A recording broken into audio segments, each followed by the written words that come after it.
hoje nós estaremos iniciando outro livro da Bíblia, né?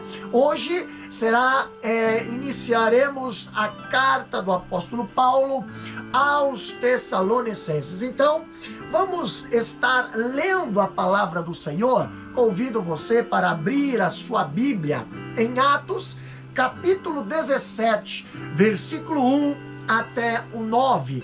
Atos, capítulo 17, versículo 1 até o 9, que diz assim a palavra do Senhor. Mas alguém pode me perguntar, pastor, mas não é o livro de Tessalonicenses, 1 Tessalonicenses? Pois é, mas a história da missão, da obra missionária em Tessalonicenses começa ali em Atos, capítulo 17. Então, abra sua Bíblia. Neste momento, eu quero que você aí medite conosco nessa leitura. Atos dos Apóstolos, capítulo 17, versículo 1 até o verso 9, que diz assim: E passando por Anfípolis e Apolônia, chegaram a Tessalônica, onde havia uma sinagoga de judeus. E Paulo, como tinha por costume, foi ter com eles, e por 3 sábados disputou com eles sobre as Escrituras. E expondo e demonstrando que convinha que o Cristo padecesse e ressuscitasse dos mortos, e este Jesus que vos anuncio, dizia ele, é o Cristo. E alguns deles creram e ajuntaram-se com Paulo e Silas, e também uma grande multidão de gregos religiosos, e não poucas mulheres distintas. Mas os judeus desobedientes, movidos de inveja, tomaram consigo alguns homens perversos dentre os vadios, e, ajuntando o povo, alvoroçaram a cidade, e assaltando a casa de Jasson, procuravam tirá-los para junto do povo. Porém, não os achando, trouxeram Jasson e alguns irmãos à presença dos magistrados da cidade, e clamando estes que têm alvoroçado o mundo, chegaram também aqui, os quais Jasson recolheu. Todos esses procedem contra os decretos de César, dizendo que há outro rei, Jesus. E alvoroçaram a multidão e os principais da cidade, que ouviram estas coisas. Versículo 9. Tendo, porém, recebido satisfação de Jasson e dos demais, os soltaram. Amém? Então vamos lá. Quando falamos da carta do apóstolo Paulo aos Tessalonicenses, nós temos aqui um tema, né? A plantação de uma igreja estratégica.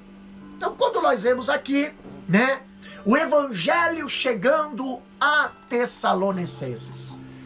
Antes de nós comentarmos aqui as 2 cartas do apóstolo Paulo à igreja de Tessalônica, nós vamos estudar um pouquinho sobre a plantação desta igreja. Porque não adianta nós começarmos a falar sobre a igreja se nós não entendermos como esta igreja foi aberta. Entendeu? Então, conhecer a cidade, o tempo, conhecer as lutas, conhecer os resultados da pregação de Paulo nessa importante ali capital da Macedônia, são de vital importância para nós, para compreender o que o apóstolo Paulo escreveu lá nas cartas de Tessalônica. Então, aqui nós temos os planos de Deus. Quando olhamos os planos de Deus, eles devem prevalecer sobre a vontade humana. Meus queridos irmãos, O apóstolo Paulo, ele queria entrar no continente asiático. Em sua segunda viagem missionária, mas Deus ali o direcionou à Europa. Ele pretendia ir para o Oriente, mas Deus o conduziu para o Ocidente. Quando nós vemos aqui sobre a invasão da Europa, né? A invasão da Europa, nós vemos algo interessante. Falando aqui que não estava na mente de Paulo, mas evidentemente estava na mente do Espírito Santo. Por essa razão, o mundo ocidental foi alcançado pelo Evangelho e as igrejas do Ocidente, elas se tornaram a base dos grandes avanços missionários. Então, o escritor, ele declara que foi da Europa que, no seu devido tempo, o Evangelho se espalhou pelos grandes continentes, tipo a África, a Ásia, América do Norte e América Latina. E também a Oceania ali, alcançando até os confins do mundo. E quando nós olhamos que é da vontade de Deus direcionar Paulo, e não da vontade de Paulo pegar a sua direção, aqui nós vemos a perseguição humana. Ela não pode destruir a obra de Deus. A perseguição humana, ela não pode impedir o crescimento da obra de Deus. Então, quando olhamos para o apóstolo Paulo, nós vemos a evangelização ali da Europa, ela foi cumprimento da agenda de Deus. Porém, não é só porque você está na agenda de Deus que não vai haver perseguição. Ali ocorreu essa evangelização na Europa, ocorreu sob dura perseguição. Por onde Paulo passou ali na Europa, ele enfrentou implacáveis perseguições. A Bíblia diz que ele foi açoitado lá em Filipos. A Bíblia fala que ele foi expulso de Tessalônica, essa cidade na qual nós estamos iniciando o estudo desses livros. A Bíblia diz que ele foi enxotado de Bereia, chamado também de tagarela lá em Atenas, e de impostor ali na cidade de Corinto. Isso nos mostra, meus queridos, que a vontade de Deus não é incompatível com o sofrimento. A igreja de Tessalônica, ela foi gerada no útero do sofrimento. Nasceu no berço da perseguição e floresceu num ambiente de profunda hostilidade. É muito diferente das igrejas de nossos dias, que estão sendo nascidas não no berço de perseguição, mas em alguns berços são por causa de rebeliões, divisões, e aí vai, etc, etc, etc. Os ventos da perseguição, eles jamais destruiriam a igreja. Apenas elas aceleram o processo do seu crescimento.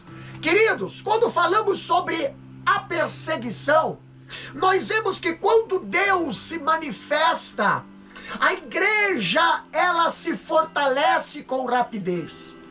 O apóstolo Paulo, aqui, ele pregou apenas 3 sábados nas sinagogas de Tessalônica. E esse tempo foi suficiente para quê? Para produzir ali, não apenas em palavra, mas sobretudo em poder e demonstração. Demonstração do que, pastor Davi? Demonstração do Espírito e grande convicção. Quando olhamos para 1 Tessalonicenses, capítulo 1, versículo 5, ali a Bíblia diz o seguinte: porque o nosso evangelho não foi a vós somente em palavras, mas também em poder e no Espírito Santo, e em muita certeza, como bem sabeis quais fomos entre vós, por amor de vós. Então o evangelho que foi ali levado para Tessalonicenses não foi um evangelho de contos de fadas, não foi um evangelho de mentiras, não foi um evangelho de teatros, não, foi um evangelho de palavra.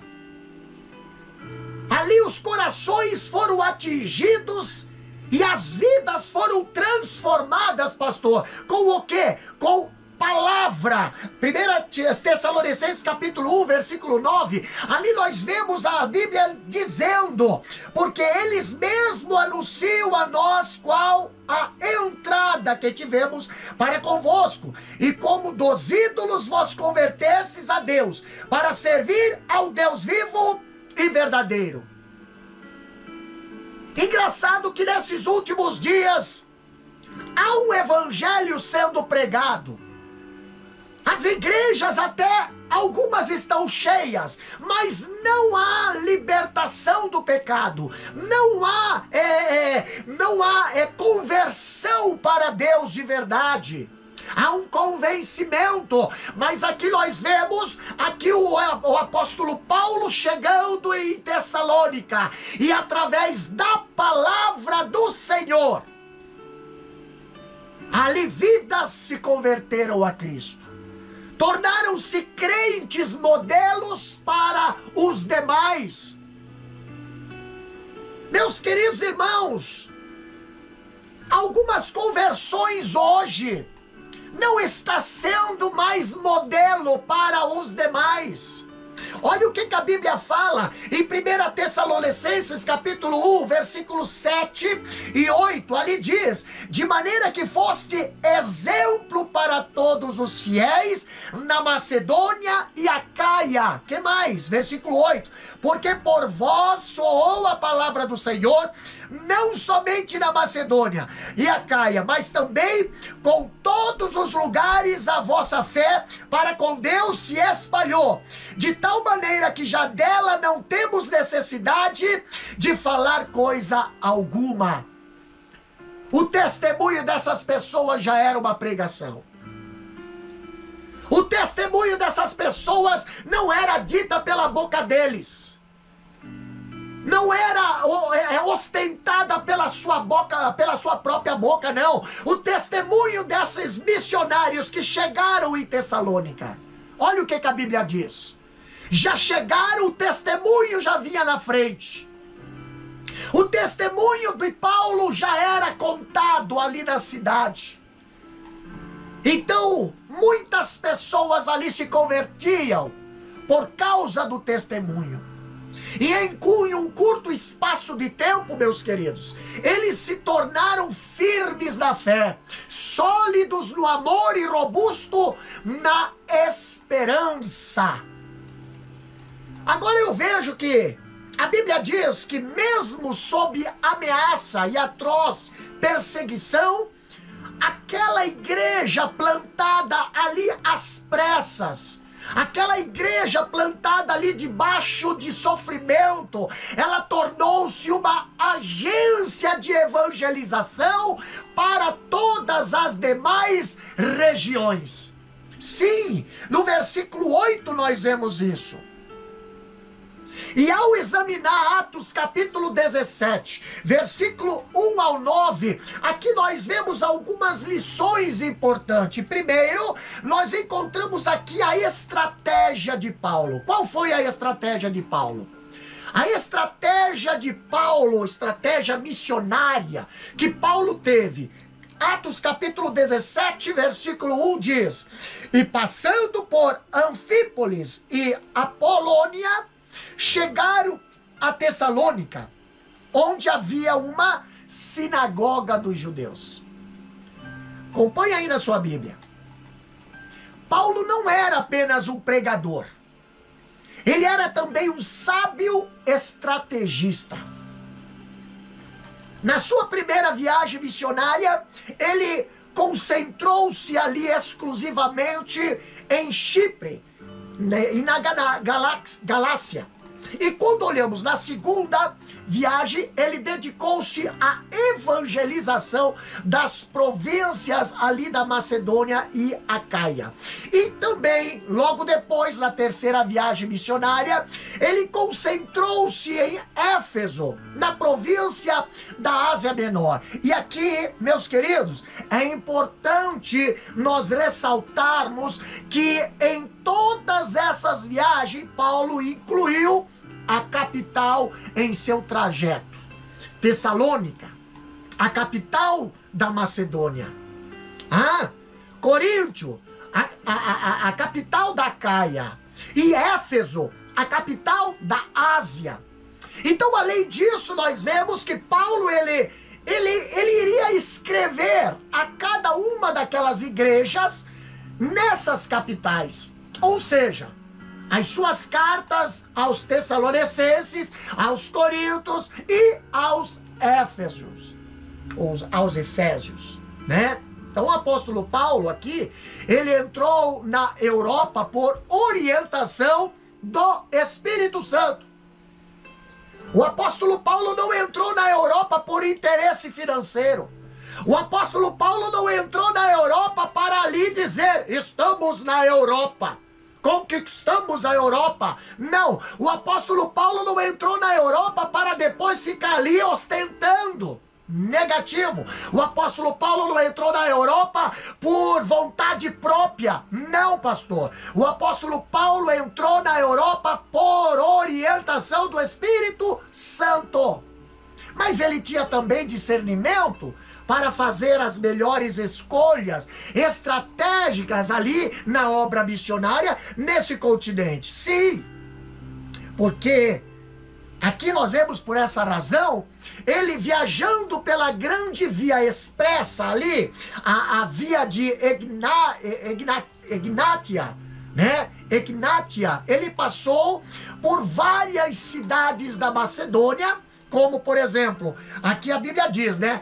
Anfípolis e Apolônia, né? E concentrou ali o seu trabalho em Tessalônica, né? Que era a capital da província onde havia uma sinagoga judia, como fala aqui em Atos dos Apóstolos, capítulo 17, versículo 1.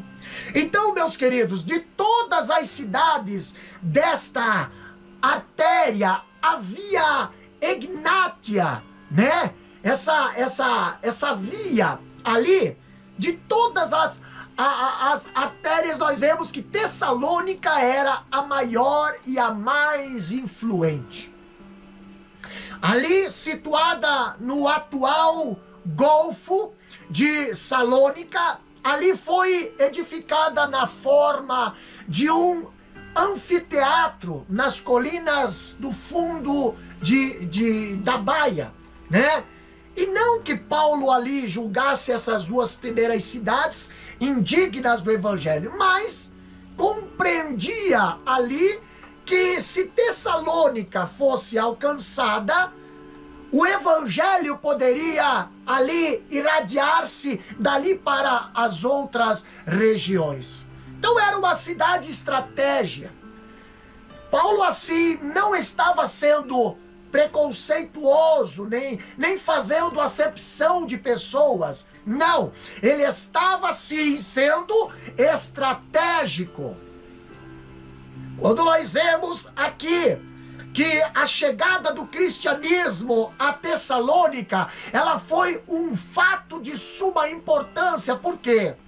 Paulo ele sabia que se o cristianismo se firmasse ali em Tessalônica, ele poderia estender-se a partir de Tessalônica para o Oriente, para o Ocidente, como de fato aconteceu aqui no capítulo 1 de Tessalonicenses, de 1 Tessalonicenses, versículo 8. Então Paulo, ele sabia usar ali os recursos disponíveis na época para agilizar o processo de evangelização. Ele não dava tiro no escuro. Paulo era estrategista.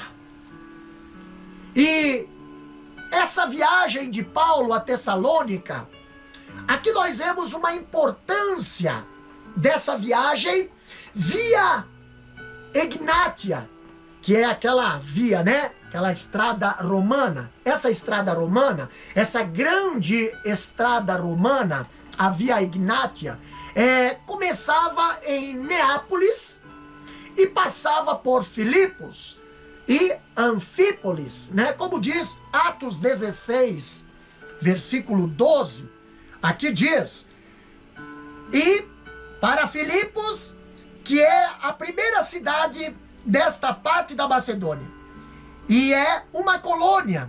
Estivemos alguns dias nesta cidade. Então, Apolônia e Tessalônica, nós vemos aqui, depois passavam para o oeste, ali atravessando a Macedônia, até a praia do Mar Adriático, né, em Diráquio. Então, de que onde ali os viajantes, né, missionários, né, podiam atravessar, né, o mar para a Itália também. Então, as campanhas missionárias de Paulo, elas foram muito facilitadas ali onde havia boas estradas, ou as rodovias expressas, como nos dias de hoje, né? Do mundo antigo seria as rodovias expressas, né?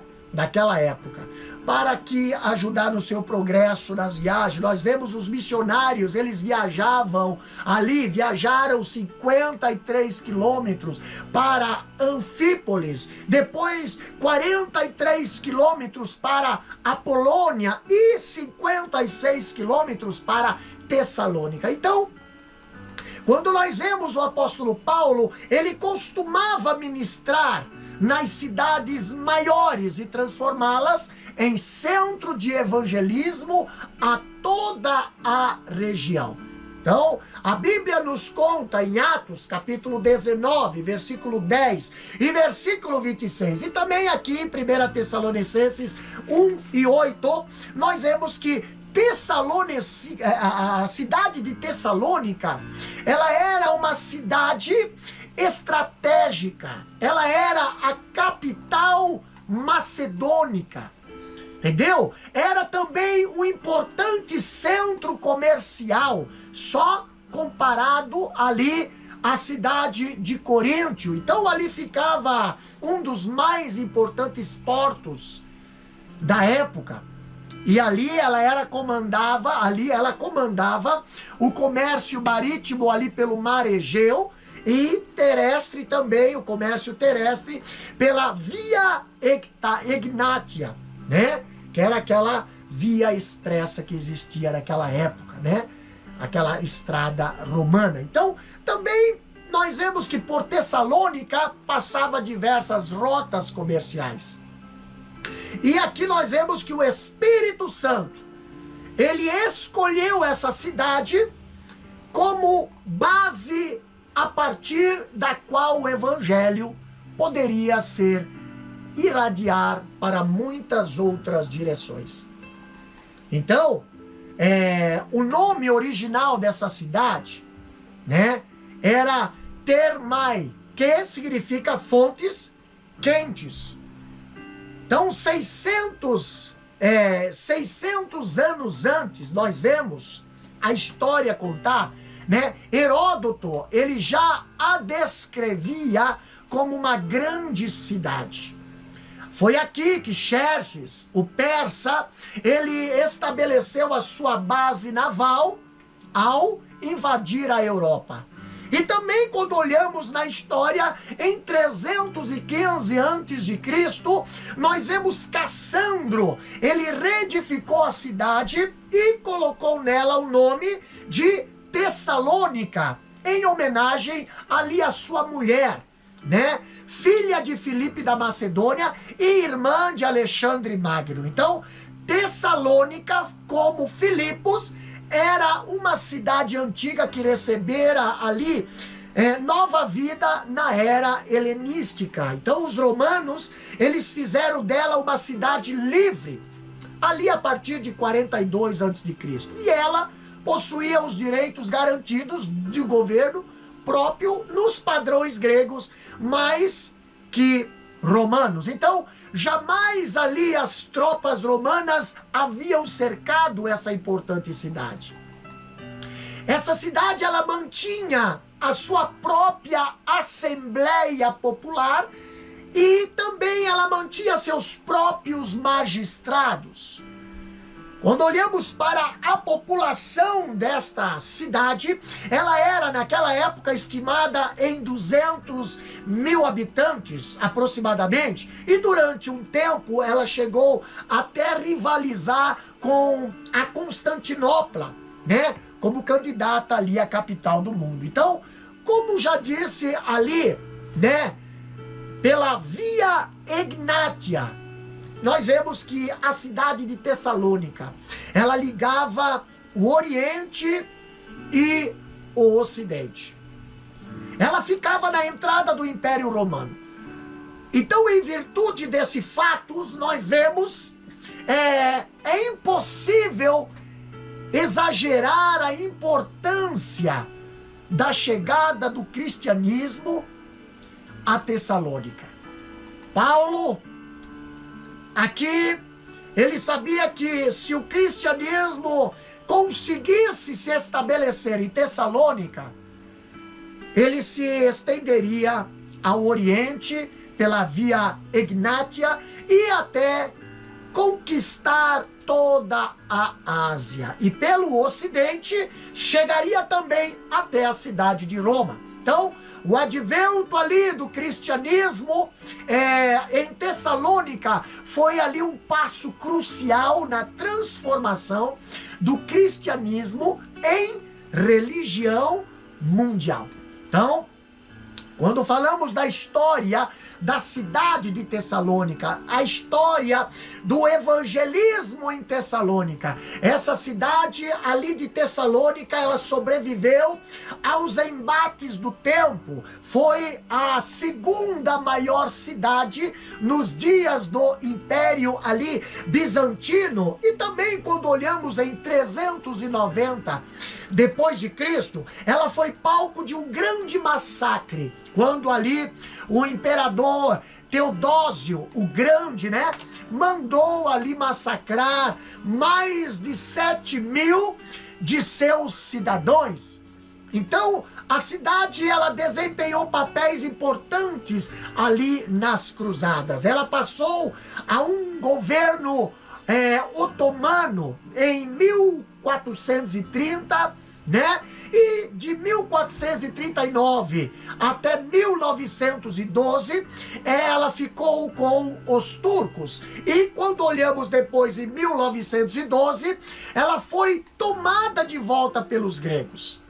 E atualmente, com o nome de Salônica, né? É a segunda maior cidade da Grécia, tendo uma população estimada de 250 mil habitantes. Então, quando olhamos para a história da cidade de Tessalônica, né, e também do evangelismo em Tessalônica, nós vemos que a ponte de contato para a pregação do evangelho nesta cidade, olha o que diz em Atos capítulo 17, versículo 2, ali diz assim, ó: e Paulo, como tinha por costume, foi ter com eles, e por 3 sábados disputou com eles sobre as Escrituras. Então,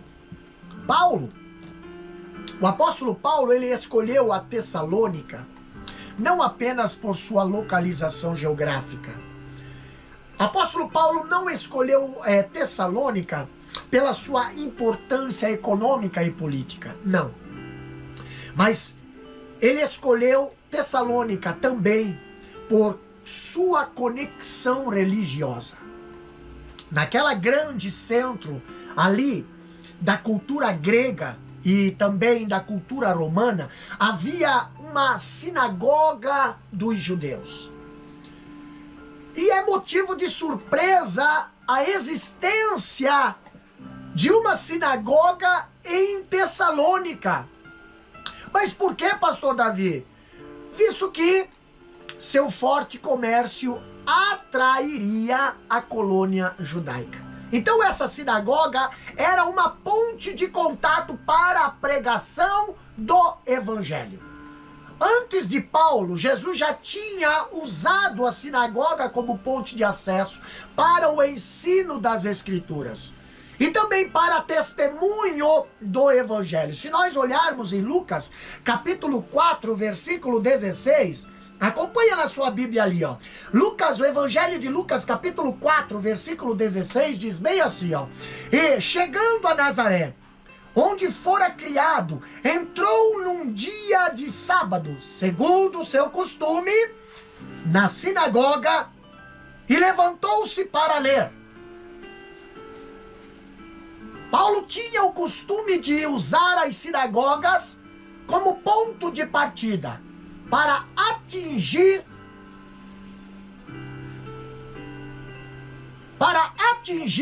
as pessoas com o evangelho. Então nós vemos aqui em Atos capítulo 13, versículo 5, versículo 14, versículo 44. Em Tessalônica, nós vemos que não foi diferente. Por 3 sábados, arrasou ali com eles acerca das escrituras. Paulo, ele começa a evangelização da cidade de Tessalônica a partir da sinagoga judia reunida aos sábados. Então, na sua estratégia, Paulo usa o lugar certo e o tempo certo. Ele também usou o meio certo, a escritura. Ele usou a mensagem certa, a vida e a morte e a ressurreição de Jesus. Para quê? Para atingir as pessoas certas. Quem era? Os judeus, gentios e os piedosos. Então, Jesus e Paulo e os missionários ao longo dos séculos souberam usar com sabedoria essas pontes de contato para levarem aos povos a mensagem da graça de Deus. Ainda hoje nós precisamos ter discernimento para buscarmos os melhores meios, os melhores recursos, os melhores métodos para anunciarmos a melhor mensagem, o Evangelho de Cristo. Então, quando nós olhamos para esta passagem aqui, em 1 Tessalonicense, nós vemos aqui, nós encontramos a essência da pregação de Paulo. Versículo 3 do apóstolo Paulo, versículo 3 do capítulo 17 de Atos dos Apóstolos. Olha o que a Bíblia fala aqui. Capítulo 17 de Atos dos Apóstolos, versículo 3, diz bem assim, ó. Expondo e demonstrando que convinha que o Cristo padecesse e ressuscitasse dos mortos. E este Jesus que vos anuncio, dizia ele, é o Cristo. Então aqui, meus queridos irmãos, o apóstolo Paulo, ele prega a partir das Escrituras. O apóstolo Paulo não começa a contar historinhas, não começa a contar fábulas, não começa a contar mentiras. Não, o apóstolo Paulo, ele começa a falar palavra. Ele começa a pregar palavra. Ele não prega filosofia, ele não prega ali filosofia grega, ele não prega política romana, não, meus queridos. Ele não prega a tradição dos anciãos, nem também ensina sobre os dogmas dos rabinos fariseus, como existe nos dias de hoje. Ele expõe as escrituras e a partir delas, ele apresenta Cristo. Nós aprendemos deste versículo que as duas grandes doutrinas pregadas por Paulo lá na cidade de Tessalônica foi acerca do Messias sofredor e da sua identidade com o Jesus de Nazaré. Olha só, se nós olharmos Atos capítulo 17, Atos capítulo 17, versículo 3, nós vemos que Paulo, ele variou ali os seus métodos, tá? Ele variou. Primeiro, nós vemos aqui, a pregação do evangelho, ela deve ser bíblica, ela deve ser racional. O escritor Materren, ele afirma isso. Então, Paulo, ele não usa expedientes místicos para ali expor as escrituras, não.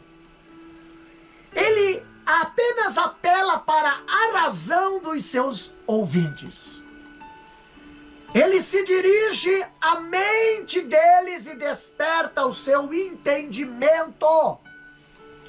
Paulo, aqui em Atos capítulo 17, versículo 3, quando diz: responde demonstrando que convinha que Cristo padecesse.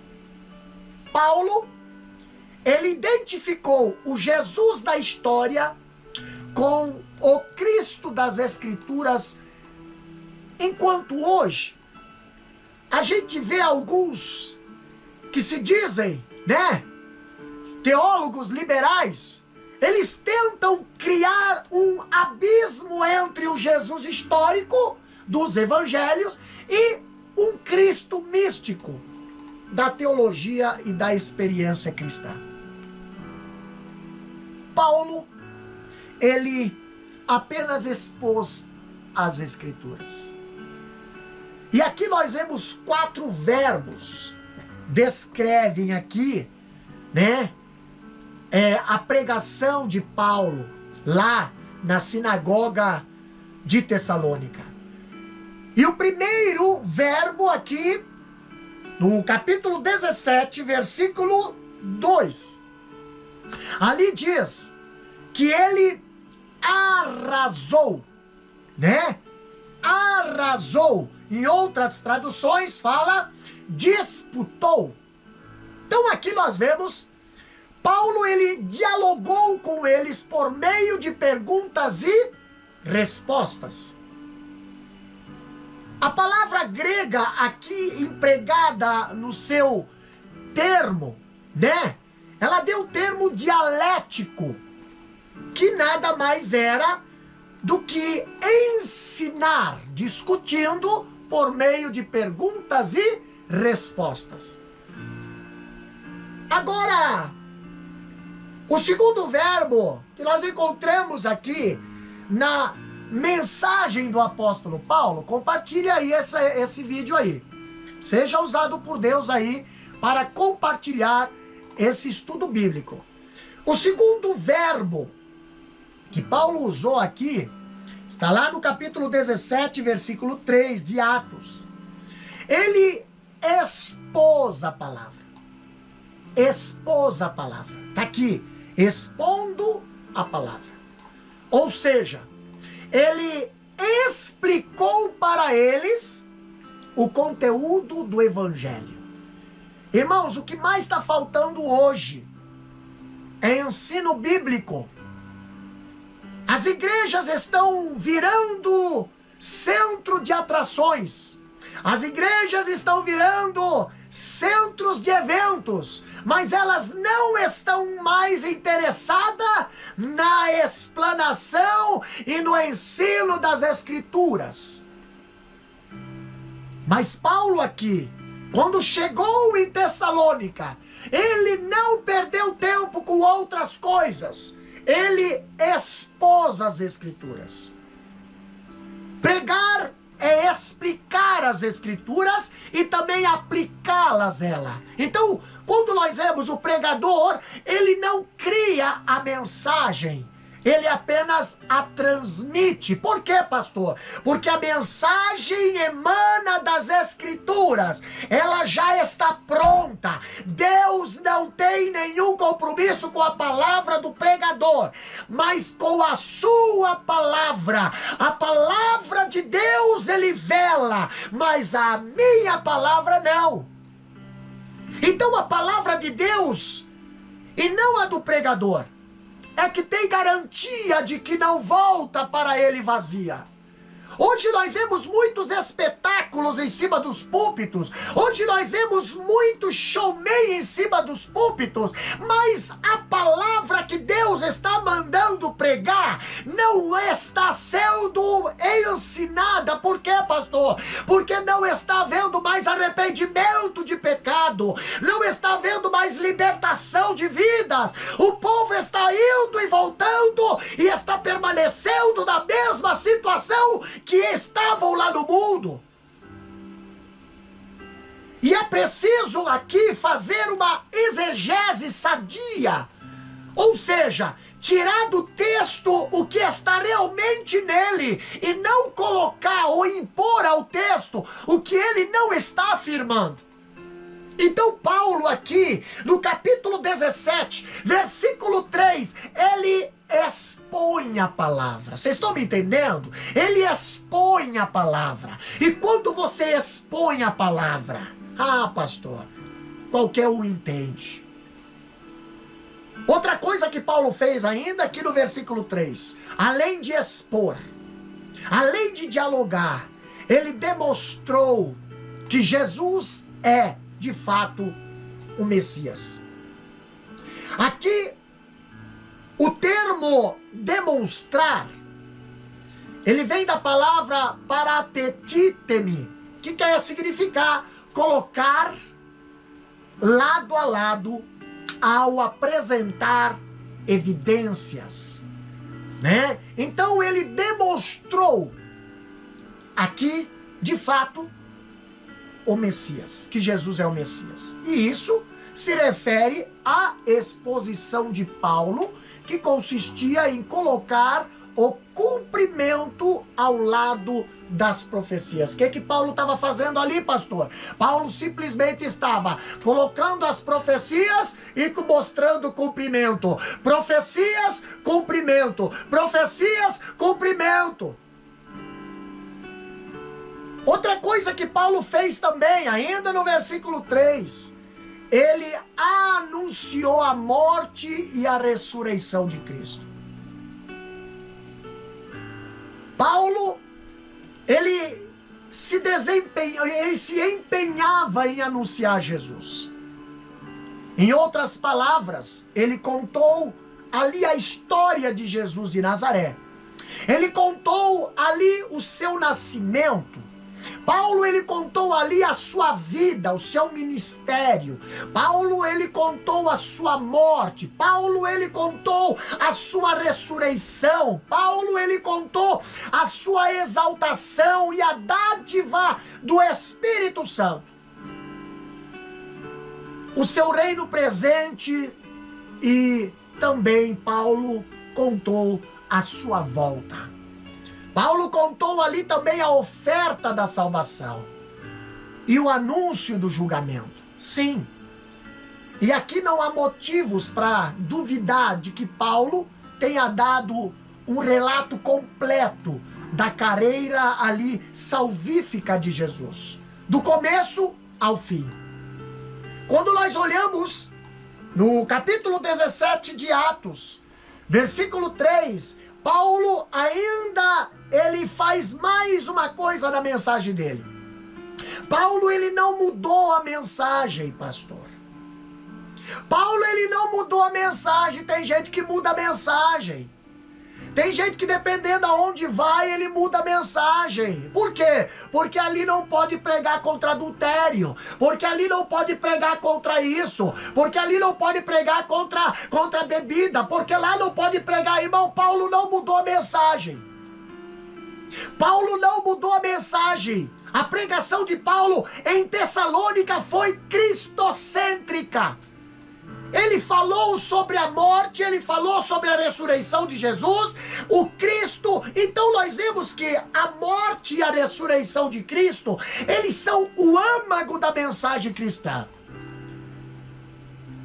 Quando nós vemos a palavra de Deus e a mensagem de Paulo, eu vejo que Cristo, ele morreu pelos nossos pecados. E isso está lá em 1 Coríntios capítulo 15, versículo 3. Também nós vemos que ele ressuscitou para a nossa justificação. Romanos 4 e 25. Então, a mensagem pregada por Paulo lá naquela sinagoga ali em Tessalônica, ela tornou-se a essência do querigma ou apostólico ali, né? Que Pedro já tinha ali havido pregado no dia do Pentecoste, lá em Atos 2, versículo 22 até o 24, e também que ele mesmo resumiu posteriormente lá em Atos 13, Atos 13, 26 a 31. Quando olhamos 1 Coríntios capítulo 15, versículo 3 a 8, ali Paulo fala, visto que Paulo faz essencialmente as mesmas declarações acerca do Messias ali em 1 Coríntios. Quer ver? 1 Coríntios, abre lá, 1 Coríntios capítulo 15. 1 Coríntios, primeira carta do apóstolo Paulo à igreja de Coríntios, capítulo 15, versículo 3. Olha só. Diz bem assim, porque primeiramente vos entreguei o que também recebi, que Cristo morreu por nossos pecados segundo as Escrituras. Versículo 4. O que foi sepultado e que ressuscitou ao terceiro dia segundo as Escrituras. E que foi visto por Cefas e depois pelos 12. Depois foi visto uma vez por mais de 500 irmãos, dos quais vive ainda a maior parte, mas alguns já dormem também. Depois foi visto por Tiago. Depois todos os apóstolos, e por derradeiro de todos me apareceu também a mim, como um abortivo. Ei, Paulo, ele prega Cristo. Passagem esta que se baseia na tradição cristã primitiva. E aqui fica muito claro que não estava publicando uma linha de pensamento inventada por ele, não. Mas ele simplesmente estava repetindo aquilo que era ensinamento cristão comumente aceito. Se nós olharmos em 1 Coríntios, capítulo 12, 1 Coríntios, capítulo 11, versículo 23, Paulo fala aos irmãos de Coríntio, bem assim, ó, porque eu recebi do Senhor o que também vos ensinei. O que é que Paulo ensinava? O que ele recebeu de Deus. O que é que hoje os homens estão ensinando? O que bate na cabeça deles, o que dá na telha deles, o que favorece a eles. E é um grande perigo nessa geração. Uma geração que está crescendo analfabeta da Bíblia. Uma geração que não sabe nem quem é o seu próprio Deus. Mas Paulo, ele ensinava a palavra do Senhor. Paulo pregava Cristo. E aqui nós vemos que não há evangelho onde a cruz de Cristo é banida. Não. Relegada. Nós vemos que não há cristianismo onde a morte expiatória de Cristo é relegada e a um segundo plano. Não há remissão de pecados, meus queridos, sem o derramamento do sangue do Cordeiro de Deus. Não. De igual forma também, sem a ressurreição de Cristo, seu sacrifício não teria eficácia. A ressurreição é o estandarte da vitória. A ressurreição é a consumação triunfante de sua obra redentora. Então, o fato de que era bem difícil para os judeus, ali sobre opressão estrangeira, aceitar o quadro de um Messias sofredor, eles esperavam um Messias que viesse acabar de vez com o sofrimento ali do seu povo. Eles esperavam um Messias que viesse ali inaugurar um reinado de triunfo, um reinado de paz terrena. Por isso, a cruz para eles era tida como escândalo, como diz, e só o fato de haver Jesus ressuscitado poderia levar o judeu a reexaminar a cruz à luz das Escrituras. Quando Paulo fala, aqui em Atos capítulo 17, versículo 2, né? 17, versículo 2. Paulo aqui, ele dialogava com aquele povo. E aquele povo dizia, mas a cruz é escândalo. Mas Paulo dizia, Jesus passou pela cruz e ressuscitou. Além de vencer a cruz, ele venceu a morte. E nós aqui podemos sintetizar a pregação de Paulo, ali na cidade de Tessalônica, em alguns pontos. Primeiro, nós vemos o lugar. Paulo pregou na sinagoga onde se reuniam os judeus, prosélitos e interessados no aprendizado da palavra de Deus. Paulo foi estratégico. Paulo também aqui, outro ponto importante foi o tempo. Paulo pregou aos sábados, ou seja, no dia em que as pessoas se reuniam na sinagoga para estudarem a palavra. Então, quando os religiosos iam para a sinagoga estudar a palavra, estudar ali a lei, lá estava Paulo para mostrar e esclarecer a palavra e o cumprimento da lei. Quando eu vejo além do lugar, além do tempo, eu vejo também o livro texto. Paulo, ele usou as escrituras. Paulo não buscou a tradição rabínica, nem outra fonte. Porque lá... Não, Senhor, Paulo usou a Bíblia. Paulo usou a palavra de Deus. Ele pregou a palavra de Deus. Qual foi a tese de Paulo, pastor? A tese de Paulo foi, ele proclamou que Jesus, o Jesus de Nazaré, era o Messias que tinha sido prometido aos pais. Lá atrás, Jesus foi prometido. Então, se foi prometido, Paulo pregou que o cumprimento aconteceu. Qual foi o método que Paulo pregou? Paulo ali nós vemos que ele apelou para o entendimento de seus ouvintes, na medida em que explicava para eles as Escrituras. Irmãos, o que está faltando hoje é explicação das Escrituras. O que está faltando hoje é a exposição das Escrituras. O que está faltando hoje é a defesa da verdadeira palavra. Apologetas. Porque muitos têm apostatado. E quando eu vejo o método que Paulo usou, o texto que Paulo usou, a tese que Paulo usou, o tempo que Paulo usou, eu vejo a prova que Paulo passou. Paulo passou ali, ele mostrou que era necessário que o Messias sofresse e ressuscitasse dentre os mortos. Era necessário que Jesus passasse por essa prova. Era necessário. E qual seria o efeito? O efeito ali, nós vemos alguns judeus se convertiam e também uma multidão de gregos e prosélitos, além de não poucas mulheres distintas, como diz aqui a palavra do Senhor.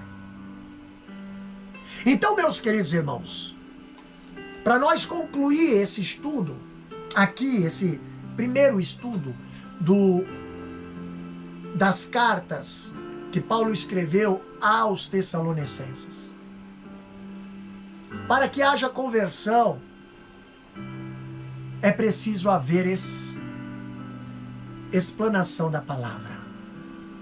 Para que haja libertação, é preciso que haja explanação da palavra. Para que haja cura, é necessário que Cristo seja pregado primeiro. Para que haja libertação dos vícios, é necessário que o libertador seja pregado, seja apresentado. Ah, mas pastor, eu tenho Deus no coração. Você diz que tem Deus, mas não conhece o Deus que você diz que tem. Você não sabe o quanto que Ele pode te abençoar se você tivesse mais intimidade com Ele, conhecesse mais Ele de perto, se aproximasse mais da palavra dEle. E nessa conclusão, eu quero convidar você para estar se aproximando mais da palavra do Senhor, se aproximando mais de Deus. Pastor, você não sabe a minha situação, minha família está destruída. Eu te apresento quem pode restaurar a tua família. Pastor, eu estou diagnosticado, eu estou desenganado dos médicos, nem a medicina consegue resolver o meu caso. O médico dos médicos eu estou te apresentando nesse momento. Meus filhos não estão, não sei nem onde está, pastor. Estão todos aí envolvidos com droga. Eu te apresento o Jesus que liberta o homem dos vícios. Eu te apresento Jesus que restaura o casamento. Eu te apresento Jesus que pode mudar o cativeiro da tua vida. Esse Jesus que morreu, ele não está dentro da sepultura morto como outros profetas de seitas. Não, o nosso Jesus, ele ressuscitou no terceiro dia. Ele se apresentou vivo para muitas testemunhas. E uma delas está aqui falando para você. Por quê? Porque o nosso Cristo vive e nós cremos que ele está vivo. Porque senão nós não estaríamos aqui. Jesus vive. E eu apresento ele a você. Você que ainda não entregou a sua vida para Jesus. Neste momento eu convido você a entregar a sua vida para Jesus. Deixar ele entrar no teu coração. Deixar ele perdoar os teus pecados. Deixar ele ser Senhor da tua vida. Senhor da tua casa. Senhor da tua família. Você pode fazer essa escolha. Você pode parar de sofrer nas mãos do inimigo. Satanás está destruindo a tua vida. Satanás está querendo te levar à morte. Mas Jesus, ele veio para dar a vida e a vida com abundância. Você precisa aceitar a Jesus.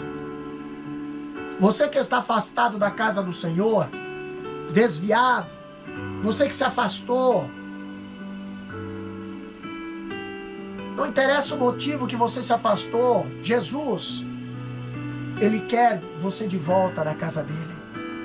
Ele quer que você volte de volta à presença dele. Então volta, filho pródigo. Volta que o Pai está te esperando. Volta. Porque Jesus está voltando para buscar a sua igreja. E se ele voltar e te encontrar na situação afastado da casa do Senhor, aonde tu passarás a eternidade? Hoje é dia aceitável. E a palavra está encontrando vidas nesse momento. A palavra está encontrando corações nesse momento. Você que está aí do outro lado, Deus está falando contigo. Você que está aí do outro lado chorando, Deus está falando contigo neste momento. A mensagem foi pregada. Jesus foi apresentado. E você só precisa dizer: Senhor, toma minha vida. Senhor, eu te aceito como único e suficiente Salvador. Eu quero orar por você. Você que deseja aceitar a Jesus como Salvador, eu convido você a estar levantando a sua mão aí onde você está. Você que está voltando para a casa do Senhor, eu convido você também a fechar os teus olhos, inclinar a sua cabeça. Você que está aí doente, desenganado dos médicos, não sei qual é o teu problema, mas eu conheço um Deus que a palavra diz: nada é impossível para Ele. Então, nós estaremos orando pela tua vida e um milagre estará aí, chegando na tua casa. Creia. Se você crê, verás a glória do Senhor. E eu quero convidar a igreja que está aqui, nos ouvindo, participando, nos ajude em oração neste momento. Inclina a tua face nesse momento. Estende as tuas mãos aí para esse aparelho. Você, quem sabe, está aí com a tua família aí na frente da tela, mas do outro lado dessa tela há milhões e milhares de vidas, almas, que estão aí necessitando da tua intercessão. E nós estaremos orando. Deus, Pai querido, Pai eterno, na tua presença, Senhor, nós aqui, Senhor, já levamos a tua palavra, Pai. Já falamos, Senhor, da tua palavra, meu Deus.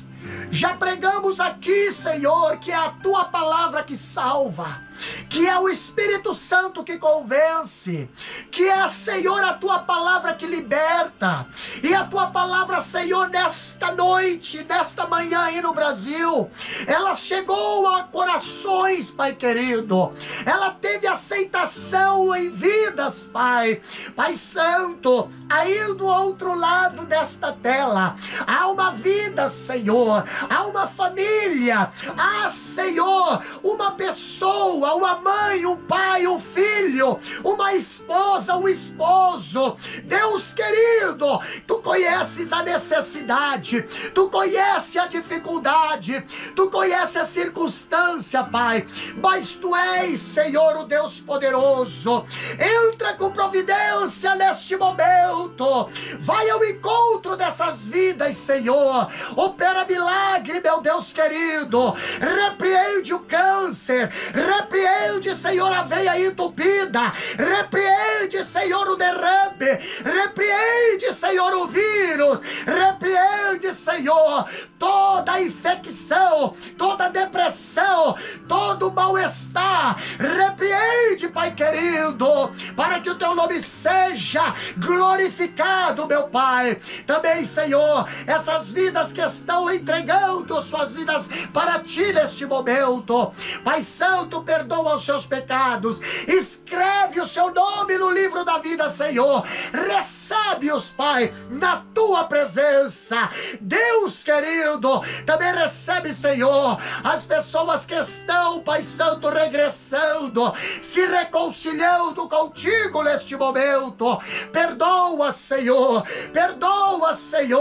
levanta, fortalece, renova, Pai Santo, a cada vida. Também abençoa a tua igreja, abençoa o teu povo que está, Senhor, participando, compartilhando, enviando esta mensagem aos quatro cantos da terra. Deus querido, muito obrigado, Senhor, por esta oportunidade oportunidade. Nós te agradecemos, Deus, no nome de Jesus Cristo. Amém e amém.